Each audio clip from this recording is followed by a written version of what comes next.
Bonsoir, c'est Laure Boulot. Vous êtes sur Click tous les soirs à 19h45 en clair sur Canal+. Alors, qui suis-je vraiment? Ça m'est venu à l'école, en fait, cette envie. J'ai commencé en février et en juin, j'étais à Clairefontaine, quoi. Allez, c'est Paris, j'ai... Pom, pom, pom, pom. Moi, je suis une relou sur le terrain, je lâche rien parce que j'ai cette volonté d'aimer défendre et surtout de jamais laisser passer mon adversaire. Je marche au challenge, j'ai toujours marché à ça. Donc je vais fixer un peu les barres hautes comme d'habitude et puis je vais foncer vers d'autres objectifs. Je voulais vous parler pour vous annoncer que j'allais mettre un terme à ma carrière sportive à l'issue de cette saison. C'est des larmes de bonheur, je suis super fière de mon équipe et mes sœurs et je termine en plus en beauté donc je suis contente.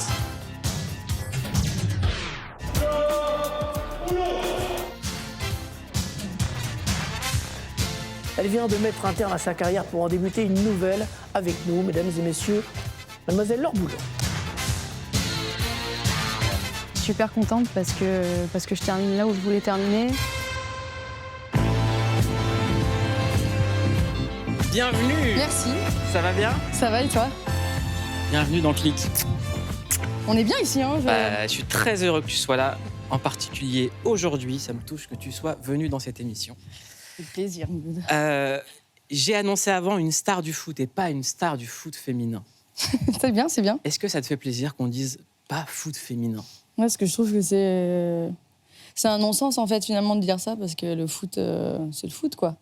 Après, oui, je suis une femme et j'ai joué avec les femmes dans la deuxième partie de ma vie, parce que j'ai commencé avec les garçons. Mais oui, je suis d'accord avec toi et je pense que c'est des tics de langage qu'il faut enlever. Voilà, j'aime pas, je vais voir un match de basket, je dis pas je vais voir un match de basket féminin, tu vois. Je trouve ça lourdingue, en plus. Pourquoi est-ce que ça persiste encore? Parce que c'est nouveau, je pense que ça s'est développé il y a... Tu sais, quand je repense où on était il y a 20 ans et quand je vois aujourd'hui où on est, le foot féminin, enfin, tu vois, je le dis encore moi. Si moi je le dis, imagine tout le monde. Comme c'est nouveau, je pense on veut aussi différencier un petit peu l'un et l'autre parce que c'est vrai qu'on n'est pas sur la même galaxie, même si je trouve qu'on a pris un sacré beau tremplin. T'es entré sur une musique qui a été choisie par Hervé Matou en personne, le gros chat du foot. Matoux. Si l'or était une musique, ce serait fatalement le tube, the tube. Ouais, c'est vrai, j'aime bien ça aussi.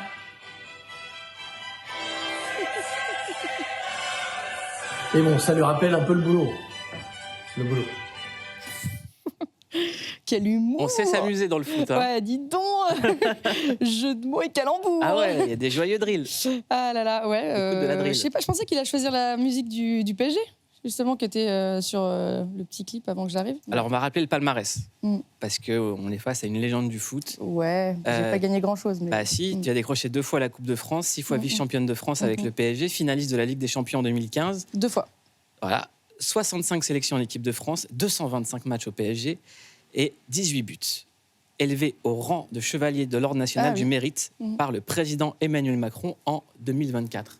C'est quand même un très beau palmarès. Oui, non, je suis contente. Après, je sais que j'ai joué dans un club qui n'était pas le meilleur de France ni d'Europe, donc j'ai gagné beaucoup moins de titres que si j'avais joué à Lyon. Mais j'ai vraiment toujours assumé cette volonté de rester dans un endroit où je me sens bien, plutôt que d'aller dans un endroit où on gagne plutôt facilement.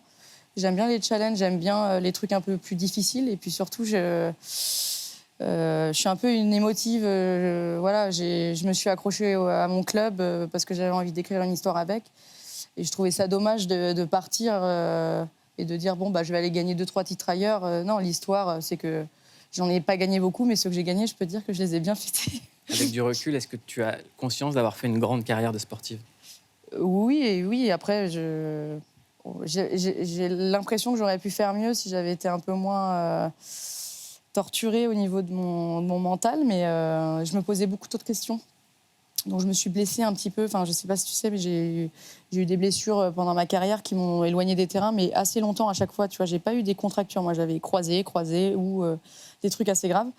Et donc du coup, j'ai le sentiment qu'en étant tendue, tu vois, en étant tout le temps dans la volonté de bien faire, en me mettant la pression, en me mettant trop souvent, remettant en question en fait. J'étais jamais contente, quoi. Si je faisais un entraînement, je ratais une passe, c'était le drame, quoi. Et je pense que du coup, je me suis un petit peu intoxiqué mon corps, ce qui a fait que j'ai été un peu fragile. Et là-dessus, je m'en veux un peu parce que maintenant que j'ai grandi, évolué, la télé m'a permis d'ailleurs d'évoluer à ce niveau-là vraiment énormément. Je sais que j'aurais été un peu plus costaud dans la tête, sûr. Tu dis aujourd'hui, j'ai 2 types de cicatrices. Ouais. Les cicatrices physiques qu'on Ouais. voit sur mon corps et celles qu'on ne voit pas. C'est lesquelles, celles qu'on ne voit pas? Bah, c'est le mental, en fait, c'est ma tête, c'est ce qui m'a fait arrêter le foot, je pense, même plus que mon corps. Après, oui, c'est vrai, je me levais, à un moment, quand ton corps il en a marre, tu te lèves le matin, tu dis, bon, j'ai mal où ce matin, tu vois, donc c'est pas du tout agréable. J'avais perdu ce côté un peu, quand t'es petit, tu vas jouer au foot, tu t'échauffes pas, t'as mal nulle part, t'es fraîche. Arrivé à un moment, j'avais vraiment des douleurs, mais je pense que c'était lié vraiment à mes douleurs que j'avais, mes nœuds que je me faisais dans le cerveau, quoi. Donc, c'est quoi? C'est des névroses, des angoisses? Ouais, des angoisses, le fait de vivre en collectivité aussi, où je sais que on peut pas s'entendre avec tout le monde. Et moi, j'avais cette volonté d'être un peu aimée par tout le monde. Je sais pas pourquoi j'avais ce côté-là. Je l'ai beaucoup moins aujourd'hui, heureusement, parce que t'imagines, en télé, si tu veux te faire aimer par tout le monde, c'est mort. Et du coup. Ouais, des chanter que quelqu'un m'aimait pas, ça me mettait la boule au ventre. Quand il y avait des embrouilles, on est une équipe, donc il faut qu'on gagne. Et quand il y avait des tensions, même si j'étais pas concernée, je sentais que ça m'affectait. J'étais vraiment une éponge. Je le suis encore, hein, j'ai pas totalement changé.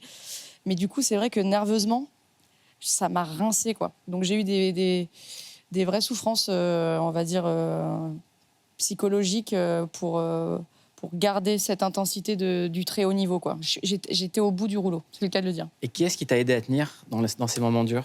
C'est ma famille. J'avais des amis quand même. Dans le foot, j'ai eu des amis aussi, mais j'ai toujours été très bien entourée. J'avais un agent aussi qui est décédé maintenant, donc mais lui, pendant toute ma carrière, il m'a soutenue dans les moments qui étaient plus difficiles. Et ça, c'est vrai que s'ils n'avaient pas été là, je pense que j'aurais arrêté plus tôt. En fait, ça me saoulait, quoi, tu vois, de devoir rendre des comptes à tout le monde, je me sentais pas légitime tout le temps. Alors, j'ai eu beaucoup de chance parce que j'ai été sponsorisée rapidement. Je dirais que j'ai été beaucoup mis en valeur sur mes réseaux sociaux. J'aimais la com. En fait, j'aimais prendre la lumière, mais en même temps, quand je la prenais, je culpabilisais vis-à-vis des autres, tu vois. Et donc, du coup, j'ai subi quand même aussi la jalousie qui m'a fait tellement de mal. Entre filles. On me dit souvent, c'est trop bien, les milieux féminins, ça doit être dur d'être qu'avec des hommes. Et ben, je vais te dire honnêtement que je me sens vraiment bien dans un milieu un peu plus masculin. Comment elle s'exprimait, la jalousie entre filles? C'était des petits coups de pute, quoi, des petits où je sentais, c'était regarde elle, on comprend pas pourquoi elle fait des photos. Enfin, c'était que un sentiment de malsain autour de moi où heureusement c'était pas tout le monde, hein, je tiens à dire, je suis pas le petit Calimero, hein, globalement j'ai rencontré des super personnes dans le foot, mais je sentais que je dérangeais, quoi, mais vraiment je sentais que je dérangeais certaines, et surtout je sentais que ça posait question à certaines de se dire pourquoi elle et pas moi, et j'aimais pas ressentir ça, en fait, tu vois. Moi je voulais qu'on soit contente pour moi comme moi j'aurais pu être contente pour elle s'il y avait des opportunités, et je sais qu'à ma place tu dis pas non. À un contrat Nike, tu dis pas non. À des shootings photos, tu dis pas non. Et la notoriété, elle était quand même agréable, quoi. Mais tous les côtés qu'elle est avec. J'ai entendu Pierre Ninet dans ton émission il y a pas longtemps dire qu'un être humain, il est pas fait pour être autant connu, tu vois. Mais je suis trop d'accord avec ça, quoi. Parce que du coup, t'as des choses qui t'arrivent où tu te dis, mais j'ai l'impression de pas être formaté pour pouvoir gérer ce côté qui doit normalement être fantastique. Mais il n'y a pas que des côtés qui sont si bien que ça. Mais ça, on s'en rend pas compte, en fait. Non. Mais ça te tombe dessus. T'as l'impression qu'il faut que tu fasses toujours bien, tout bien, que tu dois être disponible, parce que si tu l'es pas vraiment, on va dire elle a le boulard. Tu vois, en fait, on est tout le temps en train de te juger, finalement. Et on est dans une société aujourd'hui qui est tellement sur la corde sensible, tu as l'impression que tu fais un truc de travers, tu es détesté, tu fais un truc bien, tu es adulé, que du coup, tu es tout le temps dans le contrôle, ce qui est très désagréable, c'est très fatigant d'être dans le contrôle. J'ai l'impression d'être authentique, mais parfois, je fais quand même attention, quoi. Est-ce que gérer son image, c'est un autre sport de haut niveau? Ah ouais. Moi, je te dis, j'ai arrêté quand? Il y a 4 ans. 6 ans. Oh je suis une grand-mère, ça y est. J'ai arrêté il y a 6 ans. Et au bout de 2 ans et demi, 3 ans, je ne sais pas ce qui s'est passé, je te jure. J'arrivais plus à me concentrer, j'avais des trous de mémoire et tout. Donc, j'ai commencé à paniquer. C'est pas une blague. Et en fait, j'ai fait des émissions. J'avais l'impression d'être en pilotage automatique. Mais c'est vraiment... j'étais là sans être là. C'est comme si là, j'étais en train de te parler, mais... T'étais dissociée, quoi. Exactement. Et donc, je me suis dit, putain, j'ai une maladie. Bon, je suis pas hypocondriaque, mais bon, je me suis dit, j'espère que j'ai rien de grave. Je commençais déjà à me dire pas que mes jours étaient comptés, mais que c'était une possibilité. Parce que mon cerveau n'était plus comme avant. Je me disais, c'est pas possible. Des noms de joueurs évidents, je mettais du temps à les retrouver, quoi, tu vois. J'étais là, putain, c'est qui lui déjà? Rudiger, enfin tu vois, des joueurs quand même, des grands joueurs, j'avais du mal à m'en souvenir. Et les lendemains d'émission, explosé, mais vraiment comme si je voulais dormir toute la journée. Et en fait, j'étais à la limite... Du burn-out? Ouais, exactement. Donc en fait, je me suis dit que j'avais eu du mal à gérer en voulant tout bien faire, dire oui à tout le monde, ne pas savoir dire non aussi, ça c'était un énorme problème. Et je pense qu'en voulant trop tout bien faire, j'ai failli me brûler la tête, quoi. Et comment est-ce que tu as réussi à alerter, à te soigner? Alors du coup, j'ai fait tous les examens de la tête. J'ai mon cerveau en long, en large et en travers. Donc déjà, on me disait que j'avais rien. Mais après, je suis entrée dans l'autre phase où je me disais, attends, j'ai des symptômes de ouf. Et sur les images, il n'y a rien. J'ai fait les sinus, j'ai fait l'ostéo, l'oreille interne. Je devenais timbrée. Et donc, j'ai consulté un neurologue que j'avais consulté quand j'étais joueuse, qui faisait les traumas crâniens. Et en 5 minutes, mais c'est pas une blague. Il m'a dit non, mais... Parce que même quand je courais, j'avais l'impression de voir un peu flou. Et j'aime bien parler de ça. Enfin, j'en parle en privé, mais c'est la première fois que j'en parle dans les médias. Parce qu'en fait, je pense que ça arrive à plein de gens. Et grâce à lui, il m'a donné un traitement, que j'ai encore aujourd'hui d'ailleurs, et qui m'a permis de retrouver un peu tous mes esprits, quoi. Parce que moi, mon cerveau, c'est trop précieux, quoi. T'imagines, je me suis dit, je deviens débilos. J'avais l'impression d'avoir mon cerveau... 20% de mes capacités, c'est pas une blague. Donc c'est pour ça que j'ai embauché quelqu'un. Ouais. J'ai une manager qui me permet de...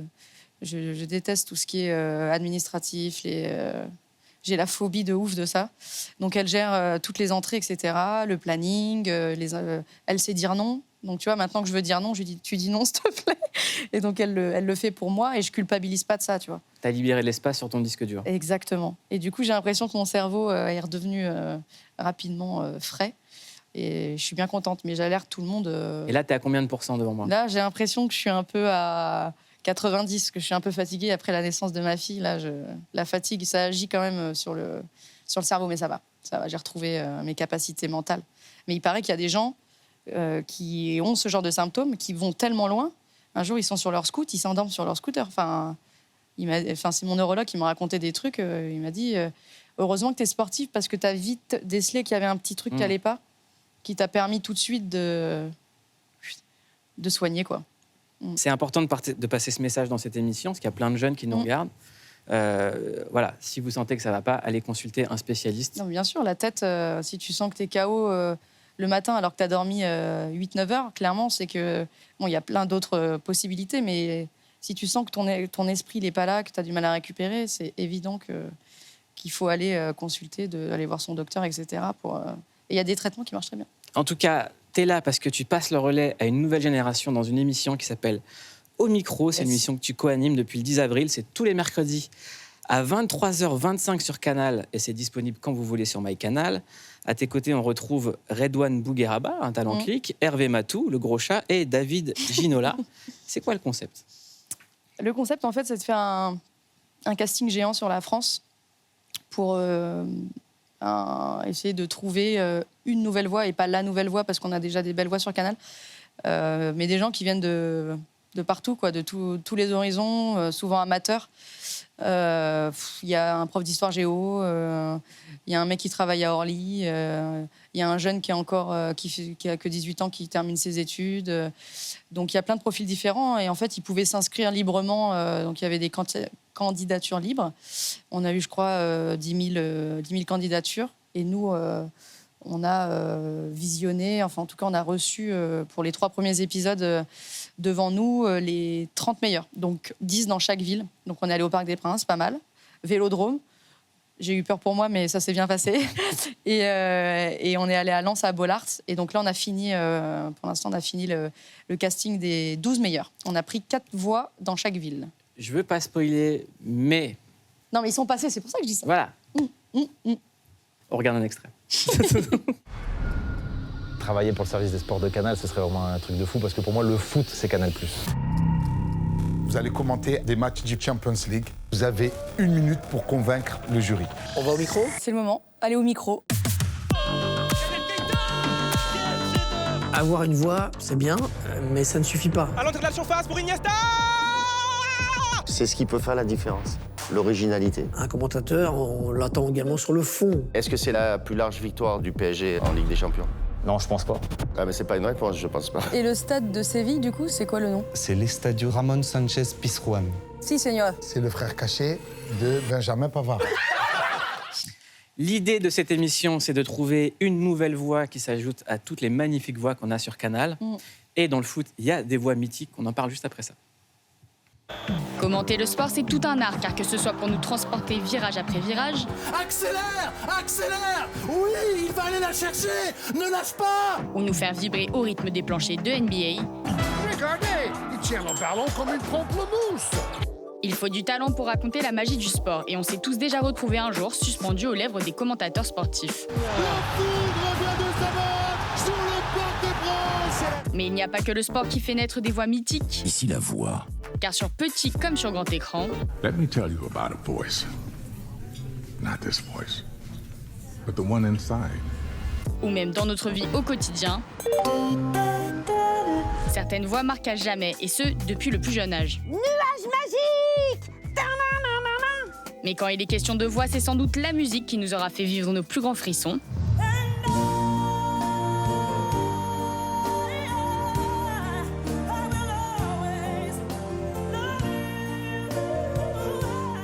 Et en même temps, quand on entend des voix comme ça, on se dit que pour certains, c'est avant tout une vocation. Pour moi, à la limite, c'était même pas un boulot, quoi. C'était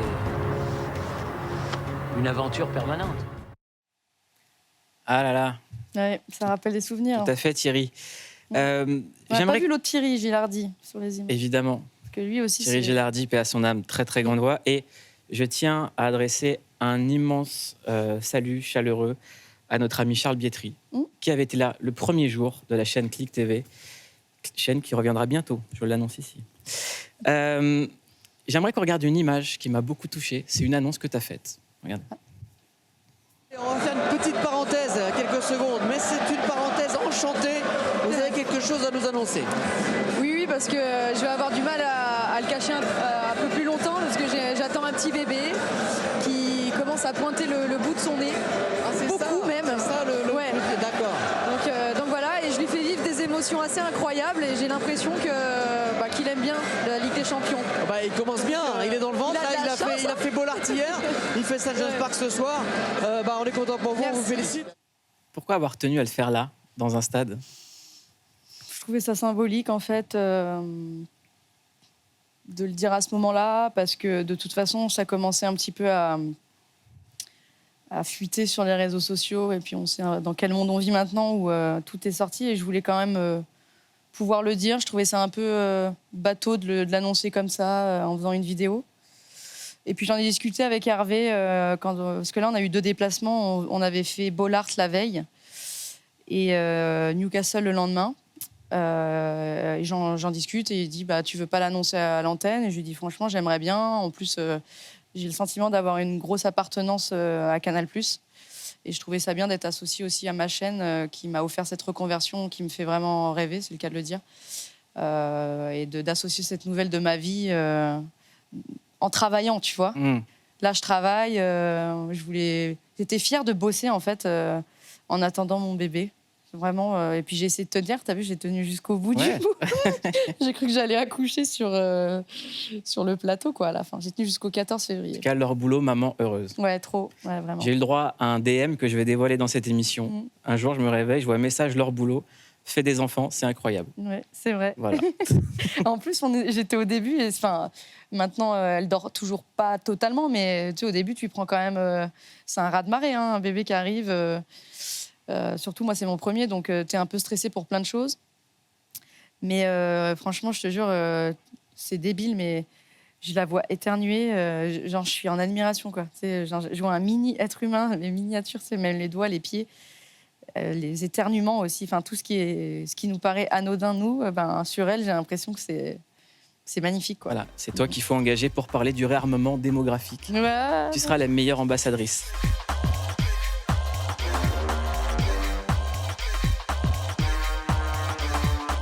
Life is good.